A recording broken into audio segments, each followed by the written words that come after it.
everybody. Welcome to the Buckeye Weekly Podcast. I am Tony Gerdeman, here as always with Tom Orr, and because we're live, also with Kevin Noon. Tom, how's it going? I can hear the audience now. Why don't you do fewer live shows? Why would they say that? I don't know. I mean, people ask all sorts of things, Tony. I don't know. Boy, right away, right after Kevin. Anyway, Tom, I wanted to talk to you. Kevin, how's it going? That's all I got. All right. Okay. That's plenty. So last night, the awards show, college football awards, and I think a bunch of Buckeye fans and maybe people who cover the team as well feel that Marvin Harrison was slighted because Jalen Hyatt from Tennessee won the award. I was not surprised because Hyatt has more yards and more touchdowns, and as we know, stats are the most important thing when it comes to awards. But Kevin, I know you perhaps are like a lot of people who have an issue with this. Would you like to talk about it? Yeah. Yes, he did. I mean, he has a couple fewer receptions, more yards, more touchdowns. He honestly, I was reading Twitter this morning as I was waiting to do the Sirius XM Big Ten radio show because I figured we would talk about it. And a lot of SEC fans were like, I don't know why people are upset. I mean, it's not like Jalen Hyatt has, all these wide receivers and running backs around him. I'm like, tell me you have not watched Ohio State without telling me you have not watched Ohio State, where it's been kind of a mash unit at running back. And I think people may still be under the impression that Jackson Smith-Njigba has played this year more than just whatever it is, 60 snaps, which still feels pretty high. There's something to be said about being a volume receiver in terms of yardage and some things of that nature. But I think if you go in and you look at the degree of difficulty, the athleticism, just some of the artistry of what Marvin Harrison Jr. has done as a wide receiver, and that's not taking anything away from Jalen Hyatt. You can say Jalen Hyatt is a hell of a wide receiver, but Marvin Harrison is better and still not be denigrating Hyatt. Just the body control, just some of the acrobatic type of catches, just some of the no cheering in the press box, but oh my God, did he really make that catch type of moments that Marvin Harrison has had? It just really feels as if voters went through and said, all right, let's just open up the NC2A leading wide receivers and hit a couple of columns and said, well, vis-a-vis, this one's done. So I felt it was a very lazy answer there. Again, not taking away a ton from Jalen Hyatt, but he runs a bunch of 9 routes, outruns his guy, and that's that. Whereas Marvin Harrison Jr. has had to do a lot of other different things that I've not necessarily seen out of 4 or 5 games. And I haven't watched all 12 of Jalen Hyatt, but watched 4 or 5, and it's no comparison. Well, in that Alabama game where he had 6 catches for 207 yards and 5 touchdowns, pretty much solidified him as the guy to beat. And he in that 4-game stretch, he had against LSU 2 touchdowns, then 5, then 2 against Tennessee Martin, and 2 against Kentucky. So in that 4-game stretch, he has 11 touchdowns and basically just sets the stage for himself. And when you do something against Alabama, everybody notices. Marvin Harrison didn't necessarily do as much certainly didn't do as much against Michigan. And I think that Michigan game cost him as well. I do think, Tom, though, if you put these two in a draft pool, it's pretty certain who's going first among those two. Yeah. And when you say he didn't do that much against Michigan, he had 7 catches for 120 yards and a touchdown. I mean, that is not nothing. And if you put these guys in the NFL draft, guess who's going to have a longer, more productive, more lucrative NFL career? It's going to be Marvin Harrison Jr. because he's a better wide receiver. And this is the award season, which is the week that everyone in college football gets excited about because it's like, oh, stuff to write about. And it's like, I could not possibly care less about any of this stuff. Like, CJ Stroud is doing the Heisman thing this weekend. And it's like, okay, fine. Whatever. The individual awards, the all Big Ten awards, like I know this matters to some people. Like, this doesn't matter to me, like, at all. Because it's just, the whole process is just extremely flawed, and it's extremely flawed whether an Ohio State player is winning or losing these awards. Because do we want to get into how these awards are dished out? It's just like I'll get an email from, as a member of the Football Writers Association of America, I'll get an email from the Bolitnikoff Committee or the I don't know, Butkus Committee or whoever, and it's like, who do you want to vote for this year? And half the time I'll look at it and go, I don't know, I don't have time for this, and I'll delete it. And if I have a strong opinion, I'll sometimes vote. But how many of like the major candidates do you think I've watched all 12 of their games? I'm going to say it's the people who play for Ohio State and the people who play for Michigan, and that's it. How many of the candidates do you think I've watched 4 of their entire games this season? I'm going to say it's probably Ohio State and Michigan. Tom hates college football. Tom hates college football. Yeah, I mean, here's the thing. Like the voting base for these awards is writers who are busy covering their team, the team that they cover, that they are paid to cover. When we're there at a college football game, we're there for 12 hours or something on a Saturday. How much college football do you think we get to watch other than that? So it's like, yeah, I have strong opinions on things I saw week 1 on, the Sunday game and the Monday game and the Thursday night games and Ohio State's off week. I watched a bunch of football, but I mean, there's just it's why the media polls are stupid. It's why the coaching polls are stupid. It's why the award system is stupid. Like everything about this is just kind of like, well, it's sort of a narrative / popularity contest. So, I mean, try to get me to care. I dare you. I wanted to let me jump in real quick too. Tony brought up 4 games for Hyatt that really set the scene where he scored 11 touchdowns. And then in the next 4 games, he scored 1 touchdown, 23 receptions, was held under 70 yards in 2 of those games. It's kind of decisions get made at certain points, and there's a lot of name brand that is going on there. And it's, as Tom had mentioned, I get a lot of those emails too. I try to vote on the ones that I feel like I have enough of an opinion for it to matter. I'm not going to just be like, all right, let's just go through the list and pick our guys and send them in. That doesn't do any good for the cause. But yeah, all of these awards more or less are pretty crazy. And then, I think with the Bolitnikoff, if I remember right, it's a pretty small voting committee, like something like 12. And then there's like a 13th vote that goes to like fan vote. And I hate that. I mean, I want fans to have a voice, but I want to see it more like, I don't know. I think you need to have it more like the Senate and less like the House of Representatives, to where, okay, there's, you split it up in terms of everybody gets 2 votes or whatever, because you're going to have the entire Southeast voting for Hyatt because SEC, it just means more or whatever. And we can't let anybody else, infringe upon our copyright of our college football meaning more than everybody else's. So I'll go to the same situation of where I think that Blake Corum probably got a little bit of a raw deal and some things too. Finished 7th in the Heisman voting. We know that much now. I don't want to get ahead in what we're going to talk about, but it's, I don't know. I think that the award ceremonies and the award processes are flawed, but that's just college football these days. Well, I will say, Kevin is here bad mouthing the people's vote, and sir, when Bodie McBoatface won the 2012 Bolitnikoff Award, I didn't hear you complaining then.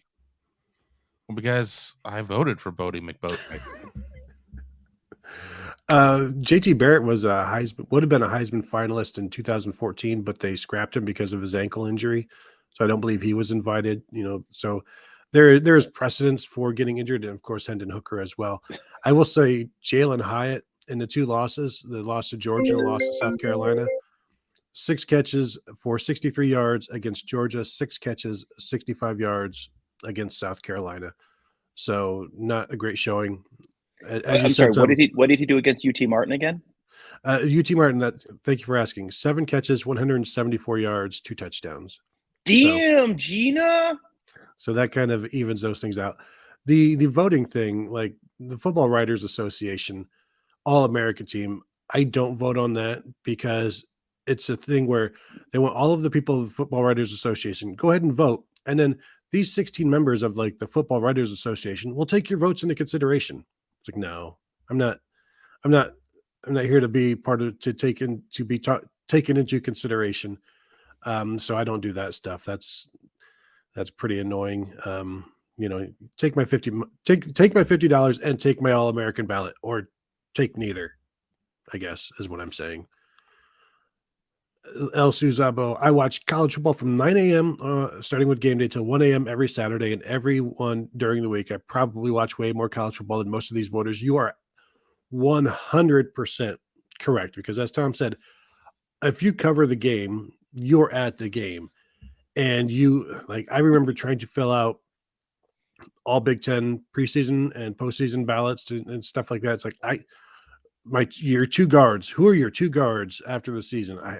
How do you know? Like, you just base it on, well, let me look at the preseason magazines and go from there. And it's like, that's a terrible way to do it. But I haven't watched all of the guards in the Big Ten. I haven't watched all of the defensive tackles. I see it's like the cross film type of thing. I see Ohio State has played, so I've seen those teams. But that's the one time I've seen them. Like, we're doing this Georgia rewatch now.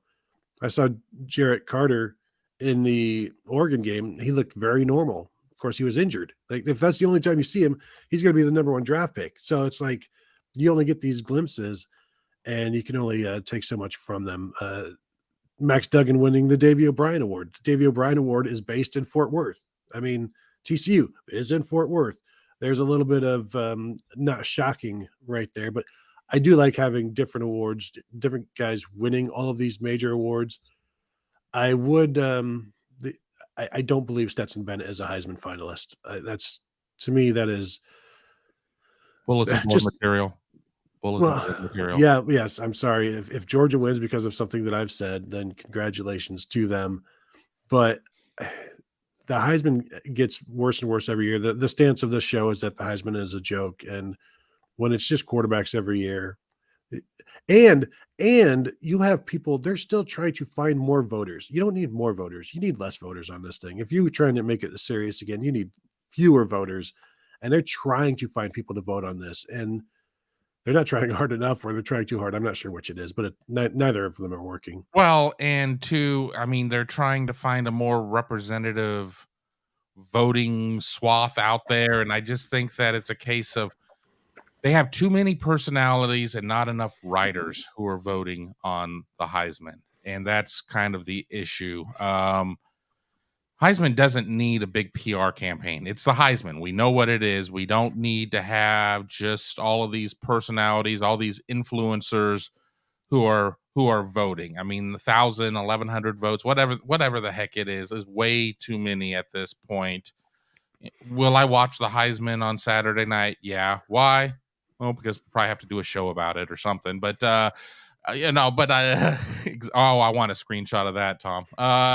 But it's a mess, and I think that it's a case of where we've gotten away from what is the Heisman really about. I mean, is it the best player on the best team? Is it the best quarterback on the best team? Is it the best story?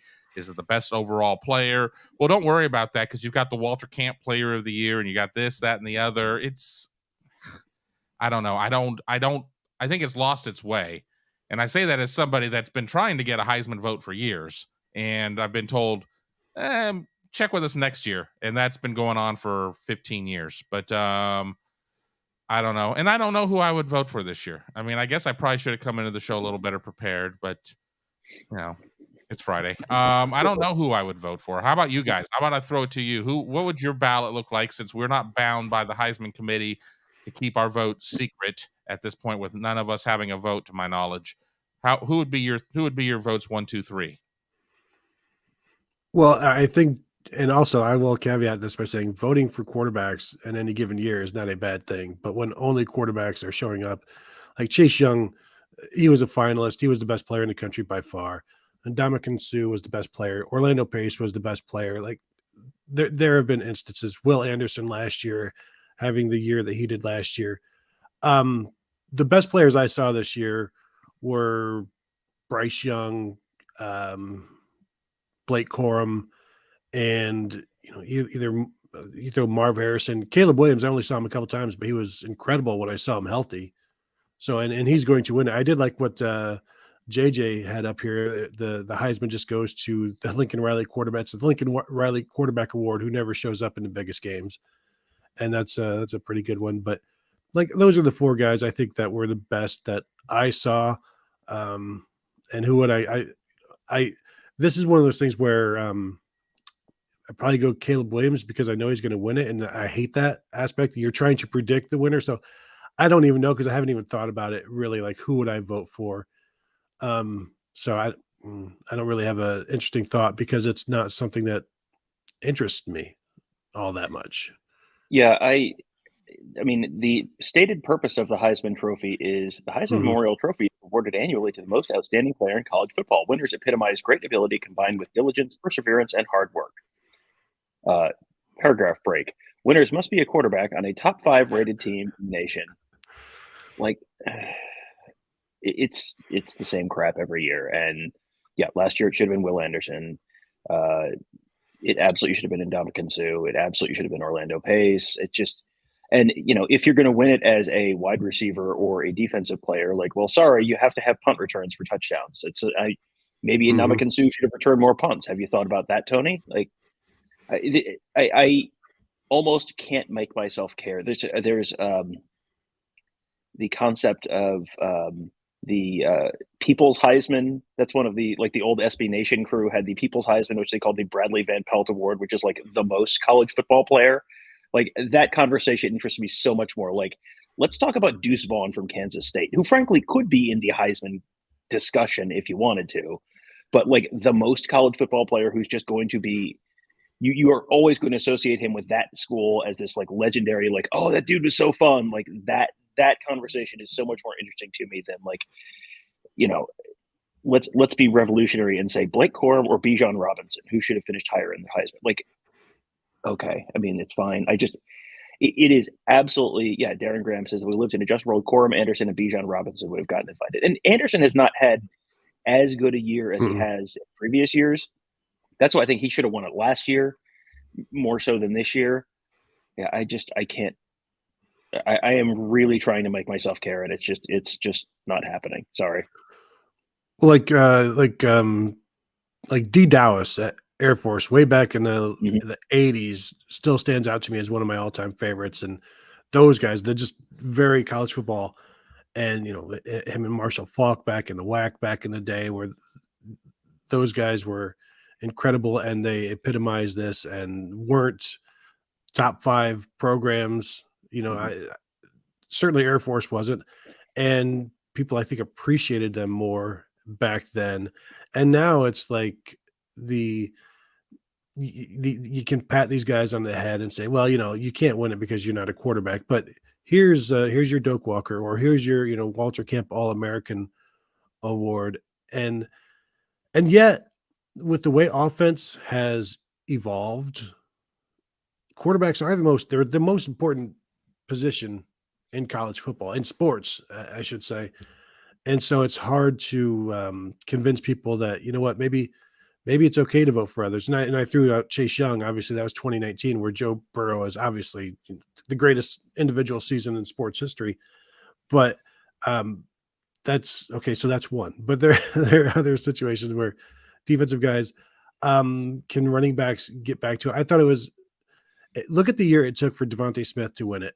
The year that he had at Alabama with I can go through those stats if you want, but it was incredible. And I don't believe he didn't return any punts. He was just the best player in the nation, and he was recognized for it. And I think if too often also voters will throw a bone to a defensive guy or somebody else as to, like, I've got street cred. I had Chase Young third.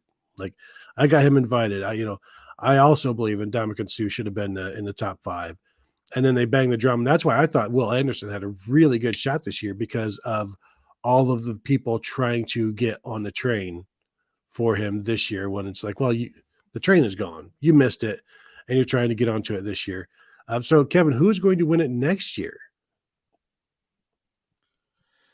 I don't know who's going to play quarterback for Lincoln Riley. I mean, Well, that's the fun of the It's- transfer portal. Well, Grammar. it's going to be Caleb Williams. He has another year, right? no, I So it's going know. to be, but Caleb Williams, by winning it this year, is disqualified from winning it next year because people will be bored with him because that's how the voting works. Like, Well, okay, he'll also bored now. What's next? FUCK Heisman on the other hand, or something like that. And I mean, not a very likable kid. I'm just going to say that. I mean, I like a player with swag. I like a player who's cocky. I understand that, if that guy's not playing for your team, but I've just not heard somebody in a while universally panned by just fans of many, many, many, many fan bases. I mean, just, oh, that kid is just, he's just too cocky for his own good. It was great seeing him, get humbled and crying after the Utah game, blah, blah, blah, blah, blah. But, I want to get back to another point too, is then we also have how the voters get swayed. We have people coming out there and it's like, well, look at Drake May. He's the flavor of the week. We need to look at him. Oh, we need to look at, whoever. He's the flavor of the week. And it's just like, okay, well, we're trying to sit there and feed the news cycle. We're feeding the news monster by throwing new names out there all the time. And I think all it does is it dilutes everything because of the 1,100 voters or whatever. 700 of them probably aren't watching a ton of football, as we talked about earlier. And I think the other thing is you run into some of the same issues that like the Baseball Hall of Fame has had, where you have the guys who covered baseball in the 1980s who are still alive and therefore still have their votes. And it's like, when was the last time you were, a beat writer or actively covering the sport? And it's like, well,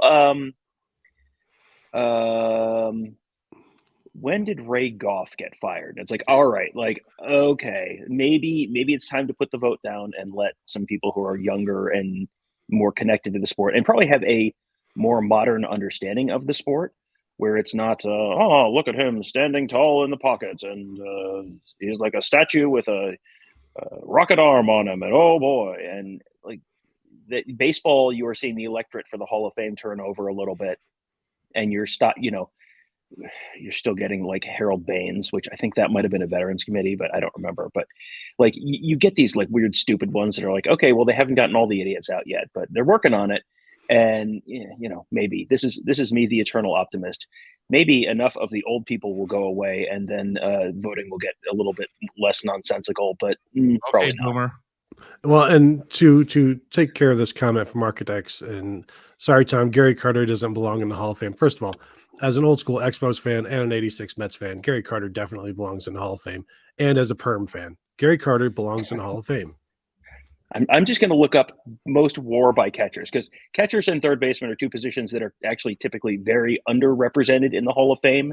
So there should be more third basemen and more catchers in the Hall of Fame. I will look up most career WAR by a catcher, and while you guys talk about it. But I wanted to talk about Eric Carter's comment about get the sports writer out of the mix. But so who are you going to leave it to then? I mean, I don't know if this was tongue-in-cheek comment or whatever, and none of the three of us have our votes right now because they're just Ohio just has a high concentration of colleges and everything else, and Lord knows the belief is there are just too many Ohio State writers that have Heisman votes. But if you took the sports writers out, who are you leaving it to? I mean, is it going to just be former Heisman winners? Is it going to be? Are we going to let Colin Cowherd vote? Is that I mean, he's not a sports writer. He's just a personality. Are we going to let him and Skip Bayless and Mark May vote on the Heisman? I mean, I think that needs to be sports writers, former winners. And if you're not on the national beat or on a beat and you're actually going to games and covering games or at least involved in the process, those are the people I don't think that need to vote are the ones that are just kind of hangers on that are kind of in the wings. Those are the ones that shouldn't be voting. So I have looked it up, and are you familiar with the stat Jaws from Jay Jaffe? He wrote a book called the Cooperstown Casebook, where he has like a metric, which is their career WAR average with their 7-year peak WAR. And so, of all the catchers in the Hall of Fame, I'm just count. There are 16 Hall of Famers in the at the position of catcher. Would you like to guess where Gary Carter ranks in Jaws among those 16 players? Most permy. 3. Most permy. You're both haters. 2, number 2, behind Johnny Bench. So I am more than willing to have, like, scrolling down here, like, we can have catchers played we can have the days where they sat there and had a 6 martini breakfast, or it's baseball, a 6 Bloody Mary breakfast, and it's different game. Where is both of your boys Mike Piazza on that list? Mike Piazza is number 5. Johnny Bench, Gary Carter, Pudge Rodriguez, Carlton Fisk, Mike Piazza, Yogi Berra. The highest person who is not in there is Joe Mauer. He is 7th. I'm more than happy to have the Biz Mackey should not be in the Hall of Fame. You may remember him. He was a Did he sing that song, "Girl, You Got What I Need"? Yes, there you go. Kevin beat me to the joke. And he was a Negro League catcher, so he is, I think these stats and all that are very different. So you're kind of getting graded on a different curve there. I just wanted to make the joke that Kevin beat me to. So fine, we'll have the Rick Farrell conversation instead. Rick Farrell, 30. I'm kidding. All right. Yeah, it is. I was going to say our numbers are dwindling now that we've gotten into baseball Hall of Fame talk. Yes. Okay. Hey, the Friday shows are all about the listeners and what they want to talk about, unless Tom gets on a baseball rant. Let's talk about this one from Jay Burke, because I always love it when people talk about their brothers or their friends or whatever they've heard something, because I don't know what they're going to say until I read all the way through it at the time I'm reading through it. So let's go with this. From Jay Burke: my brother told me the story he heard about Ryan Day will not coach CJ Stroud hard compared to how he coached Justin Fields. Said CJ Stroud doesn't want to run the ball and the coach won't make him. I think every coach coaches players differently. I think you figure out the best way to get the most out of each player, and that's how you approach that, and that's how you get the most out of that particular player, because some players aren't going to they don't get coached the way, they don't take to coaching the way other players do, and then one way is not better and one way is not worse. I still think the running, again, Ryan Day has gone into the playoffs with a banged up quarterback from Justin Fields running, and there's some concern there that they've made it to the playoff now. Now you can go ahead and do your running. But I also understand the concern that CJ Stroud doesn't want to run. He says he talks a very good game about he will do whatever it takes. He wants to run. He wants to show everybody he can run. And then at times he has tried to show people that he can run on, like the one called run, or when he like half the time when he keeps a read, it's not good. And if he gets back to the line of scrimmage, consider it fortunate. But yeah, he can want to run. He's not very good at it, and he's better at keeping plays alive and reversing field and then looking downfield.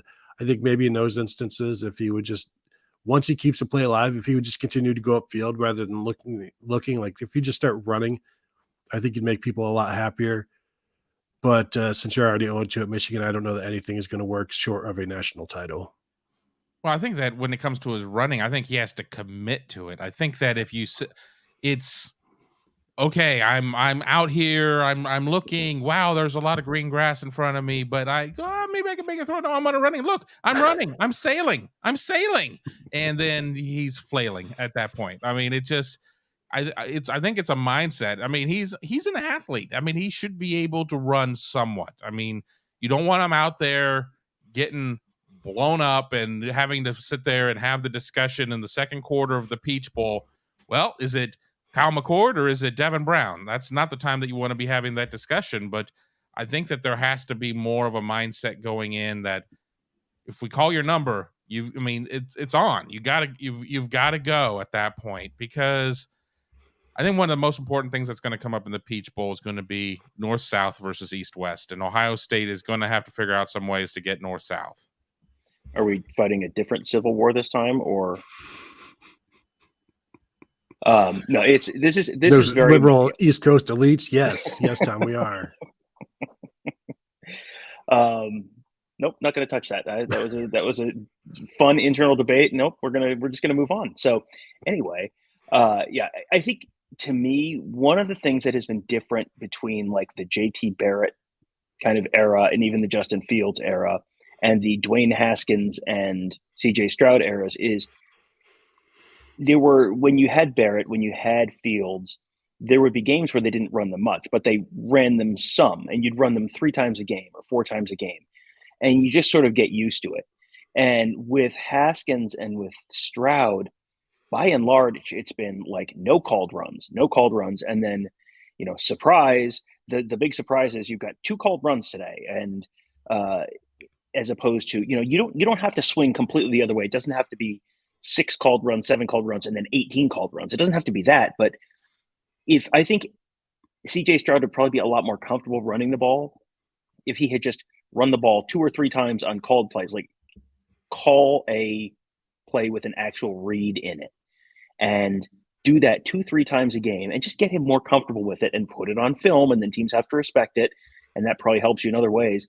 They have been very reticent to do that. And, is that Day wanting to protect his quarterback? Is that Stroud not wanting to run? Is that like whatever? It doesn't functionally, it doesn't matter. But either way, whatever the cause is, I think that has ultimately probably hurt them a little bit. And, Stroud talked after the Northwestern game, talked about how like, oh, now I'm more confident in running the ball. Like, yeah, if you had just been doing this all along, you would probably have been more confident and more comfortable doing it before. And then you look more natural doing it. You're more comfortable sliding. You're more comfortable doing all the other stuff. I think that's where this is probably, if this has gone wrong, I think that's where this kind of went wrong. The start comment, Kevin, that we have from Jay Burke. Can anyone explain to me how it benefited Jackson Smith-Njigba to declare himself for the draft before the game instead of at least making Georgia wonder if he would suit up? And I think this is a good question, but I also think like Ryan Day, I don't know how often he wanted to deal with this question. One of those things where it's just like, let's just, because even when he was asked about it last week, he said he'd probably, we'll know more in a couple of days. So it felt like that was already in the works, and it just keeps it from being any kind of distraction, because if players have to keep answering questions about it or whatever, and do you tell your entire team don't answer questions about Jackson? It's like, or do you just say, hey, he's not playing, and Jackson comes out and says, I'm not playing? Like, is there more value in having Georgia think that he's going to play? And would Georgia even think that he was going to play in this game? Because, as Todd McShay said, the NFL thinks he's healthy and he can play. And I know the family has denied that, but the larger point of this is McShay saying like it's really hard to have secrets. And so if Jackson Smith-Njigba isn't playing, at some point Georgia will know this. So I don't know there's any value in hiding this fact from anybody. And I don't know, Kevin, why do you think they went to it now? And because to me, it just feels like they didn't want to deal with it. And is there any benefit to the Smith-Njigba side of it to come out and announce it now? Because it also lets people know, like, no, I'm actually injured. I'm choosing to not play. I am actually injured. Well, I mean, to the point of it's hard to keep secrets. Absolutely.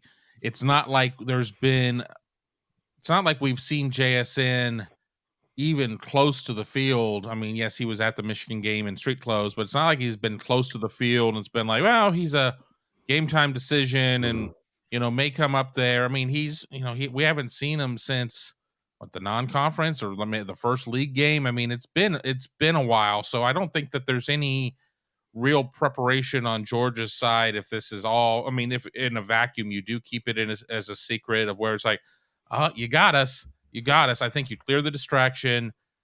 It's next man up. That there's not going to be a case of where you're going to have him, that there's going to be a case of where you're going to have him and he's not going to be able to go and he's going to have 4 targets, 1 catch for 3 yards and come out again. And then you've wasted a lot of first team reps on a player who hasn't been able to go if he's not healthy.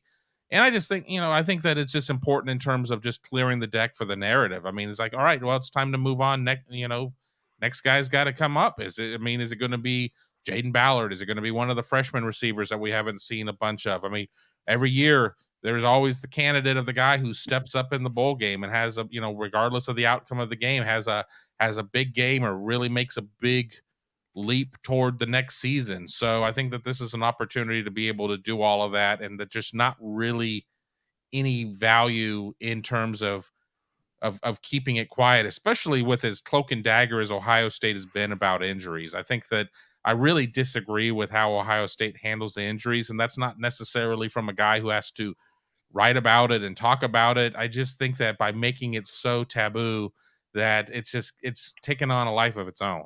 Well, look at how it's impacted Travion Henderson on social media. I think Ryan Day may revisit his policy. I don't know if he's going to change it, but he'll certainly revisit it and maybe be a little bit more open when some guys are dealing with some stuff. Well, I think another thing that might change things is this is going to be a weird place to go, but I'm going to circle around. We'll get there. Sports betting will be legal in the state of Ohio on January 1st, 2023. So already in the Pac-12, with the growth of gambling, the Pac-12 conference has talked about potentially having some kind of standardized injury reporting rules where you have to report, I don't know if it's going to be NFL style, out, questionable, probable, whatever. I don't know if it's going to be that, but they are talking about that. And that is something that comes along with sports betting, because right now there is an information imbalance between people who can, for a long time in any different level of the sport, sports bettors have been able to get to team trainers with various teams or whatever, and kind of get the inside information and bet with that inside information. It is probably in the best interest of the sports betting community that the information be spread as evenly and fairly as possible, so that people don't feel like they're getting lied to. And Kevin, just the last time Jackson Smith-Njigba was playing, that was the Iowa game, and that was the one where he left because of the pitch count. So maybe he's still on a pitch count this season. Just a very, very low pitch count. Very, very low. There was a transition there that you didn't hear, but probably. I generally listen to Tony and Bodie McBoatface. I did see the Sue had a good stat up there that if the voters, the Biletnikoff voters, just had this stat alone, they probably would have changed their votes rather than just basing it off of one game against Alabama where you're running wide open. But this is from Sue, who got it from Andy Backstrom over at On3. Marvin Harrison Jr., 108 targets, 1 drop, 18 contested catches, compared to Jalen Hyatt, 89 targets, 5 drops, 3 contested catches, like WTF. And that's me. You just show them that, because that should be enough to convince anybody that they made a mistake. And I'm not banging the drum here for Marvin Harrison. I'm just like, look at that. Now, how do you turn that into Jalen Hyatt, because he had 3 more touchdowns and 100 more yards or something like that? So I think that's a really interesting stat. I will also say congrats to Emeka Egbuka for having the quietest 1,000-yard receiving season in Ohio State history, because he's been pretty under the radar and started the season red hot and got there by the end of the regular season. And it used to be getting 1,000 yards receiving was a big thing at Ohio State. Last year, you had 2 guys do it, and kind of another 2 guys this year. Was it 5 guys had done it prior to last year? Is that? I'm looking it up right now. Yeah, because it was not a lot, and there are some ridiculous names who never did it. Like Chris Carter did it, Terry Glenn, Michael Jenkins, Paris Campbell. Those are 4. So I think that might be only 4. Like David Boston. David Boston, the 5th. Yeah, he did it. Did it. There have been twice. seven receivers before this year with 1,000 yards for Ohio State. Mm. Jackson Smith-Njigba last year, 1,606 yards. David Boston in 98 with 1,435. Terry Glenn in 95 with 1,411. Chris Carter in 86 with 1,127. Michael Jenkins in 2002 with 1,076. Paris Campbell in 2018 with 1,063. And Garrett Wilson in 2021 with 1,058. Yeah. And I would suspect that those 2 will do it again next year, Marvin Harrison Jr. and Emeka Egbuka, another 1,000 yard, to become the first duo to go back-to-back 1,000-yard seasons for Ohio State. And I did tweet out yesterday a long list of Ohio State receivers who have never won the Biletnikoff, because only one has won it The award started in 1994. Terry Glenn won it in 95. So you're talking about guys like Joey Galloway and David Boston never won it. 98, it was Troy Edwards from Stanford, I believe, who won it over David Boston when Boston, by far, if you watch the games, was the best receiver in the nation that year and put it on everybody. And no, Troy Edwards of Louisiana Tech. Louisiana Tech. That's Troy what I Walters was of Stanford. Yeah, you said Troy Edwards, and I was like, wasn't that the guy with 411 yards at exactly? Yeah. That's what won it. I think that's what did it for him. The game against Nebraska. But just a number of guys and Ted Ginn never approached. I think he had 900 yards receiving one year, same as Santonio maybe. But obviously you're going to need more than that to get into the Biletnikoff territory. But a number of guys. Marvin Harrison is in good company right now, and I expect he will be in even better company next year when he wins it and it joins Terry Glenn as the only two Buckeyes to win it. Tony, this is absolutely killing me because there's nothing I like better than correcting you, but I'm actually going to excuse your factual misstep there by letting you know that Troy Edwards of Louisiana Tech won it in 1998. Troy Walters of Stanford won it in 1999. So Troy Walters was also a Biletnikoff winner. Thank you. Even more. I'm basically the verbal version of Tony Gerdeman's burner account right now, where I'm like, no, he's not wrong. He's just he wasn't wrong. He was just early. And again, Troy Walters robbing Kenyon Rambo of the award that year. A blast from the past. Now you're going to make me look up Ohio State's leading wide receiver in 1999, which this is going to be bleak, and it's on you. So.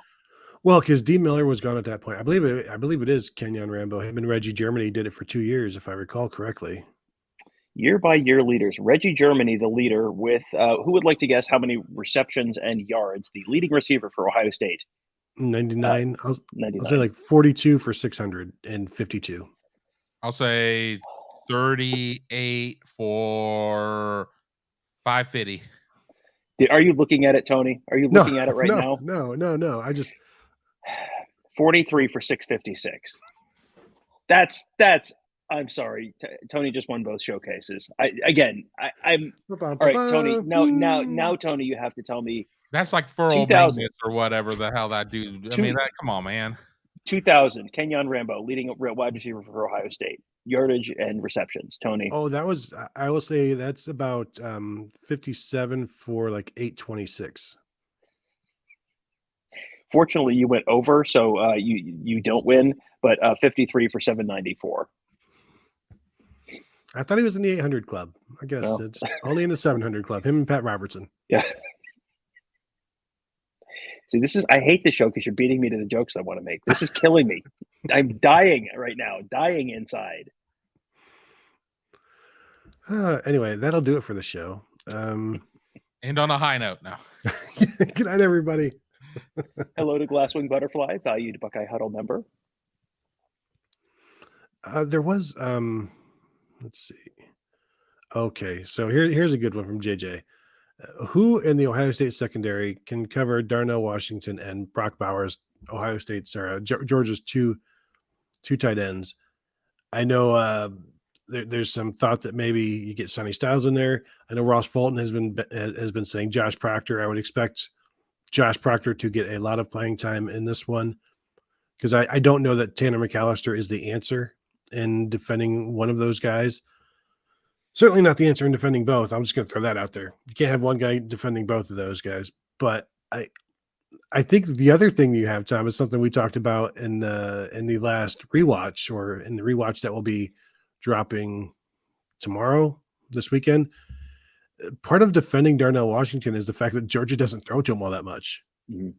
Yeah, he's averaging something like two receptions for 25 or 30 yards a game this season, and it's like you have a person that is built like a runaway forklift, and why are you not throwing him the ball more? Like, I know they have a lot of other talented guys, but when you have an absolutely freakish mismatch like that, it's like Ohio State not throwing the ball to Marvin Harrison in the red zone. Why would you not do that? Like, there is no one who can cover this dude. Like, and he's what, 6'7", 285, and then he's out here hurdling dudes. Like, he's just hurdling safeties. Like, how are you not taking advantage of this more? And we'll see. Sometimes a game turns into the the Darnell Washington game, the Brock Bowers game.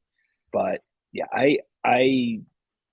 if Georgia is not throwing to the ball to those guys as much, I mean, they throw it to Bowers a lot more than Washington. But if Georgia is not throwing to those guys, that is a win for Ohio State. Yeah, I do think that if you kind of ignore him, though, that certainly could be a 6-4, 120 type of game where he gets loose and there'll be some downfield stuff or throw up some screens for either one of those guys. Because once either one of those guys get started, they're tough to bring down. But it's gonna be a tough task, and I don't know that it's just one guy. It might be some bracket stuff because they're going to run so much 12 personnel that those two guys will be out there together, and so you're going to put bodies over them, hit them with the linebacker, I guess, at first, and then cover them with the safety and see how it goes. But yeah, it's going to be a difficult matchup. Yeah, and this from Henry, California. Darnell is a third offensive tackle. He really helps the run game. Bowers will get 6 targets. Washington will get 3 or 4. He is, Tom, you're talking about how big he was, and it's like if they had slimmed down Orlando Pace and let him play offense, and then because we all see like the clips of Orlando Pace running. We remember them being in college, him running downfield, 50 yards downfield to block somebody at the goal line for like a Joe Montgomery or a Michael Wiley. And yeah, Darnell Washington is a big dude. He's a physical guy, but also he is definitely a weapon, and they are effective in that 12 personnel. And when we talk about their lack of receivers, it does not faze them at all. They don't care because we've seen other programs use 2 tight ends very well as well. You go to the New England Patriots. Michigan has done it forever as well. So that works for them and they make the most of it. Darren Graham says here, UGA is going to do what they like to do, run and throw to Bowers and see if you can stop it. And I think one of the interesting things about Georgia is they don't run the ball that much. They are much more pass heavy than I think people are aware of. And I'm sure they would like to run the ball, but they have been just statistically this year. I think I saw a stat that they throw more than Ohio State does. Like they throw a higher percentage of passes than Ohio State does on a play-to-play basis. I'm going to see if I can find that because I saw that in passing at some point in the last day, and it was like that one of those really crazy stats. Well, I'm just looking. Georgia has thrown, just in terms of attempts, they've thrown the ball 430 times, and I can scroll down and find Ohio State, who has thrown it 376 times. Now, that's one more game. But Georgia throwing the ball 33 times a game. Ohio State throwing it fewer than that. There's actually an attempt. Yeah, I was going to say there's an attempts per game column on CFB stats. So yeah, so two fewer attempts, but they can get pretty. And it's kind of like Ohio State. If you just look at the first 3 quarters, it's skewed even more in terms of passing to running, I'm going to assume, and then the fourth quarter is where they run the ball to run the clock out. I just wanted to throw up this Michael Pettit story that he did on the on the UJ offense. He went through a lot of games, all the way even into the CFP semifinal game last year, to show just some of the things that Georgia likes to do. It is a member exclusive over at BuckeyeHuddle.com, but be sure to check it out. It is a very well done piece. And not a member? Now's the time to get on board. Try us for a month. Get the bowl game, plural. I mean, if Ohio State somehow gets through Georgia, which a lot of people are selling on that idea, but Ohio State still could do it.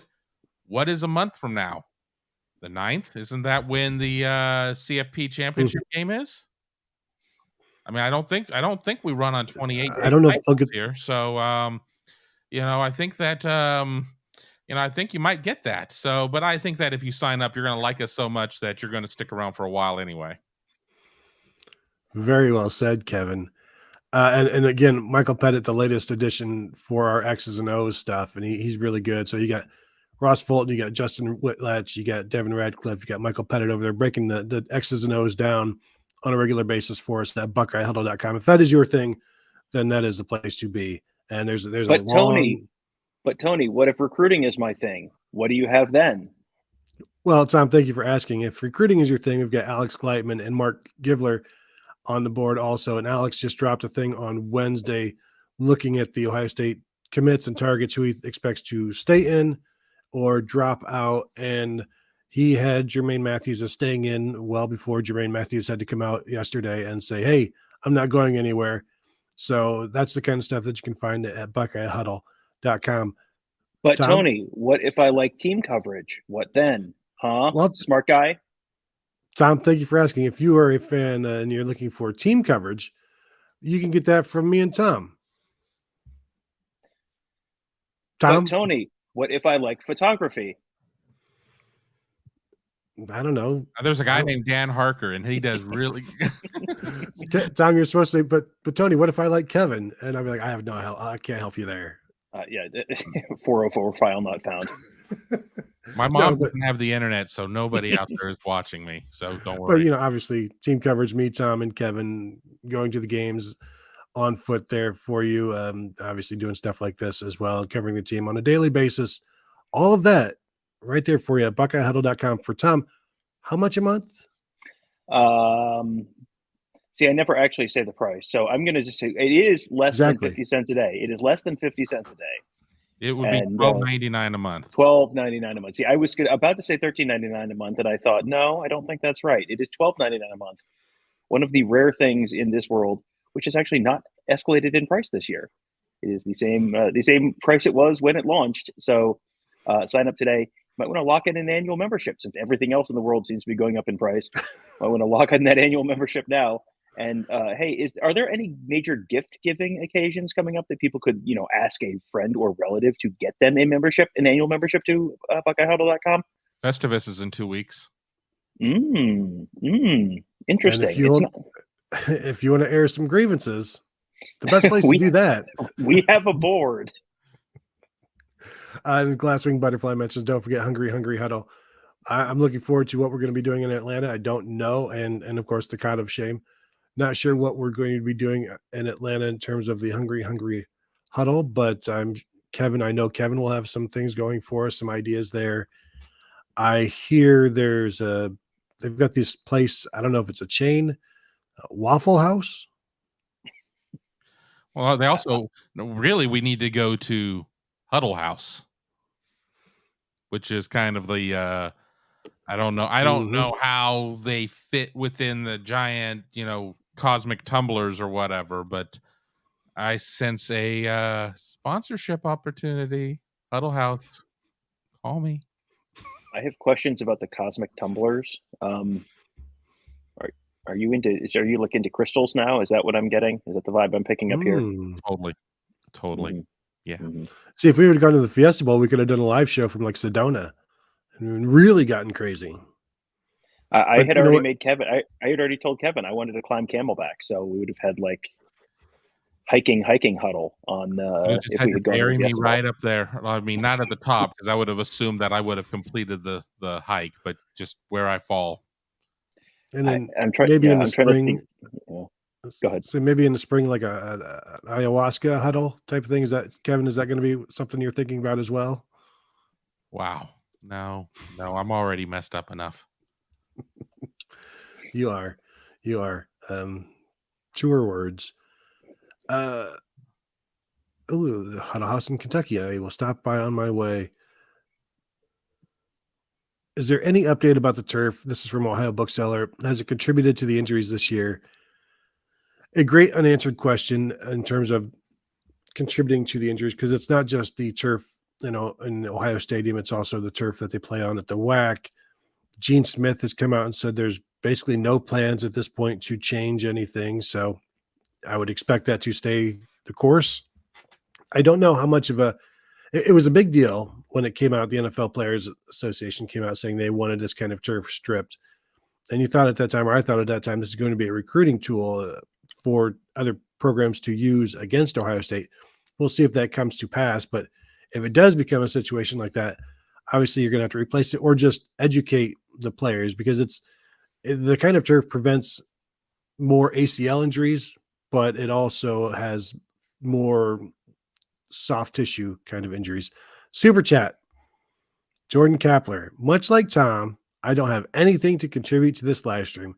Just stopping in to say hi, Jordan. Thank you so much. What we appreciate more than the money is the honesty, the feedback that you guys provide for us.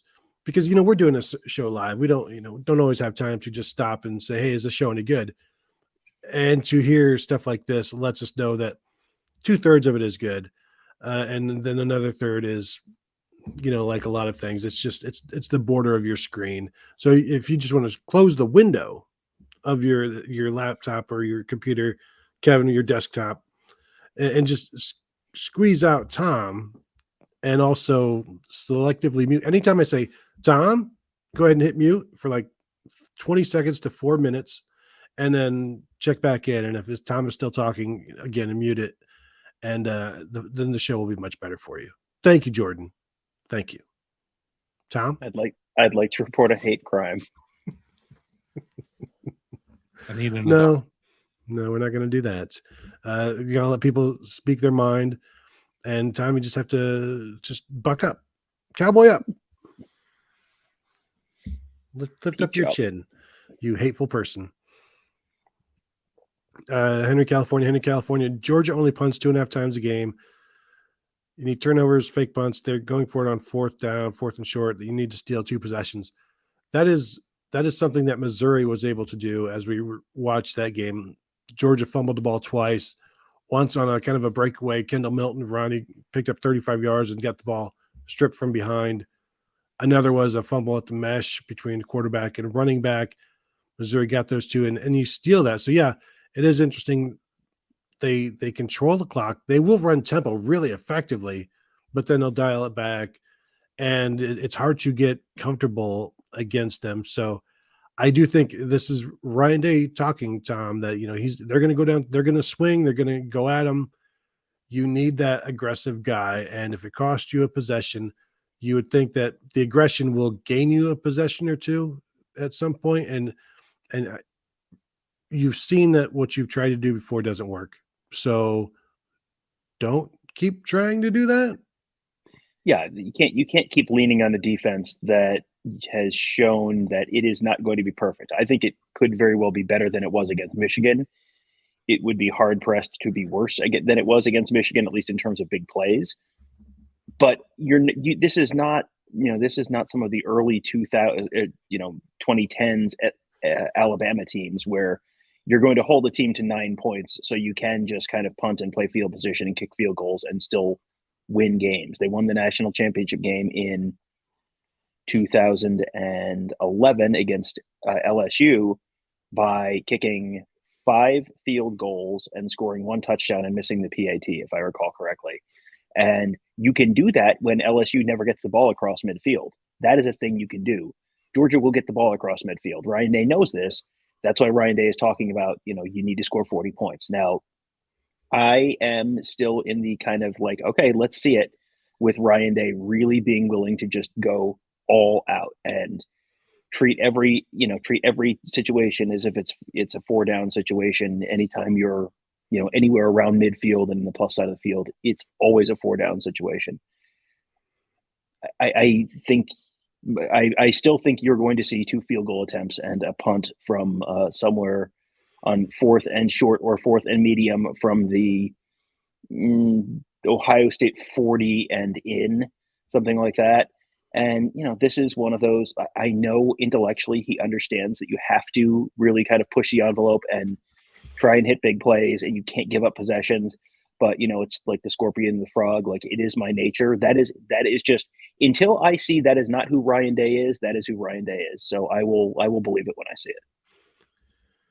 I see Kevin, you already addressed it in the chat there, but from Wingman Ted, anyone else here that Tennessee is trying to steal Dallin Hayden? Any truth to the rumor?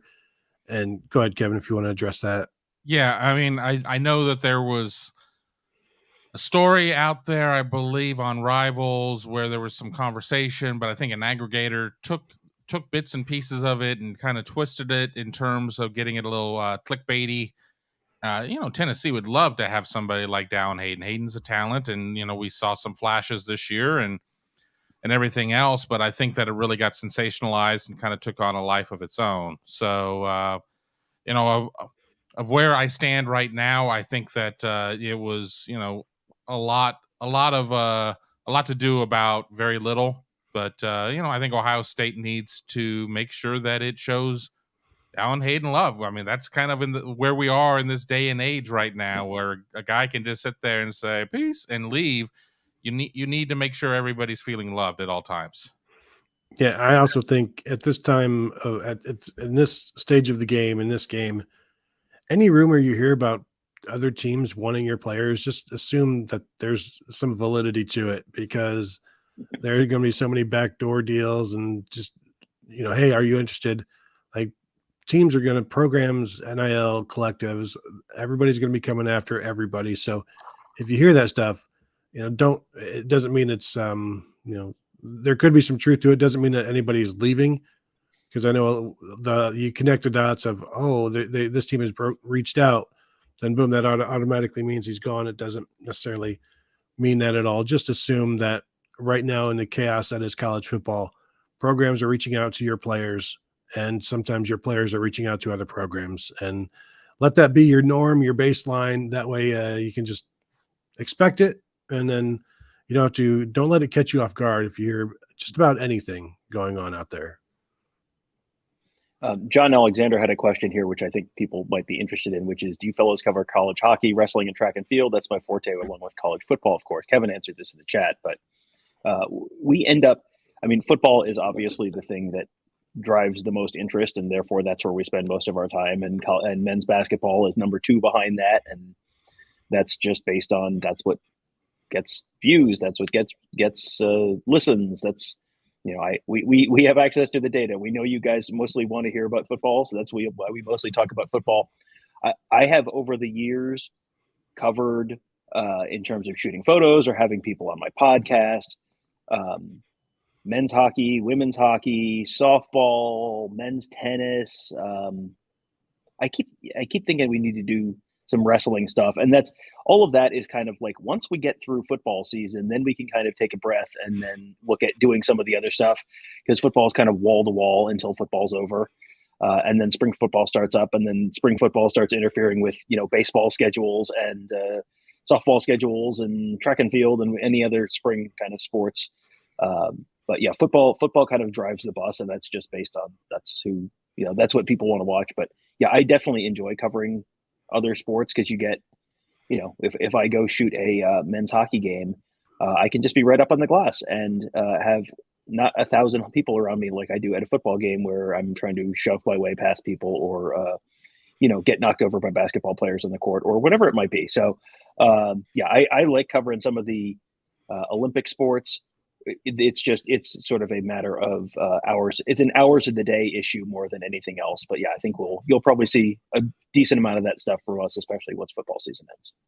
Yeah, I've spent a couple of years on the OSU baseball beat. I've done OSU women's basketball, and it's very different because you can talk to players, you can talk to coaches, and it's not as guarded, and it's not so bad sitting up in a press box watching baseball when it's nice out, not when it's the spring games are with the weather delays, the doubleheader weather delays, where a lightning delay causes a 30-minute delay.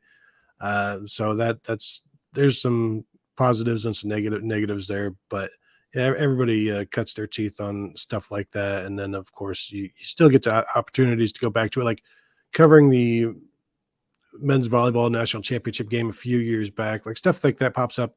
OSU women, or the women's Final Four in Columbus, things like that you jump in for, and it's always fun to do stuff like that. Are we gonna? We're at an hour now. Are we good? Do we have anything we need to touch on yet? Have we missed anything? Do we want to talk basketball, or did we cover that with the morning show? Well, we definitely covered it with the morning show. Have we gotten any basketball comments?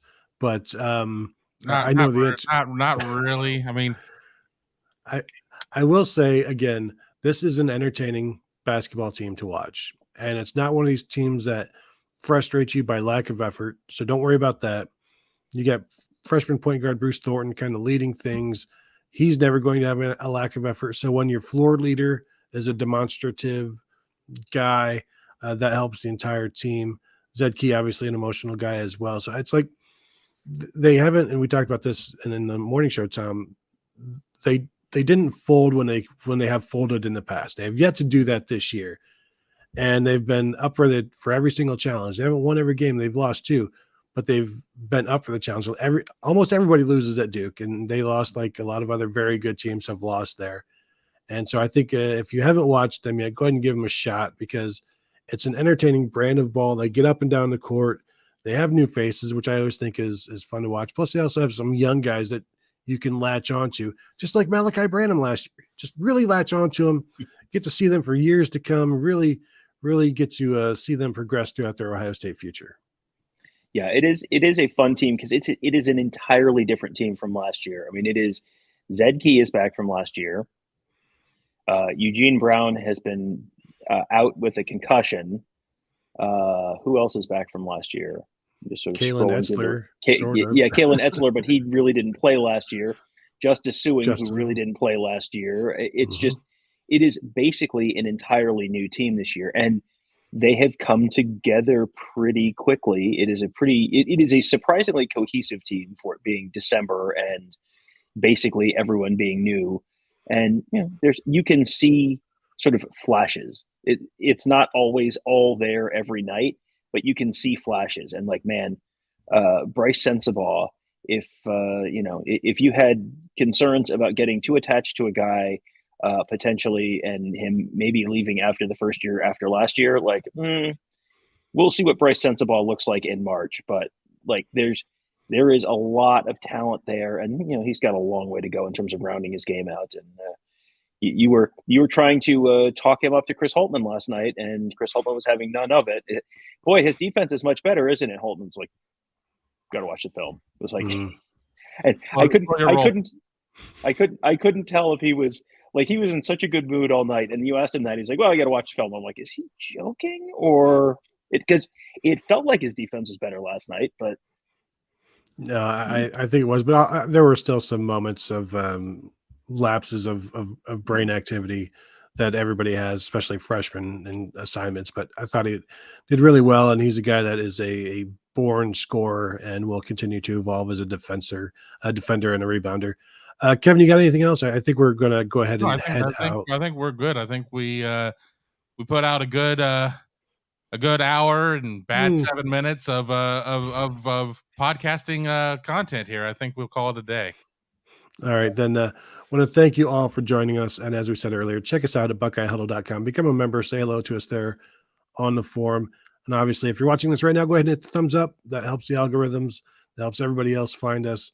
And we appreciate you for the super chats, the chats in the chat room there. And to go ahead and if you have not subscribed to our Buckeye Huddle YouTube channel, please do so now. Go ahead and hit that bell to be notified when we go live on Fridays or drop interviews or podcasts, because all kinds of stuff is happening constantly. And especially get ready for bowl content once we get down to Atlanta as well. There's going to be plenty there as well. So thank you all for joining us, and we will talk to you guys later.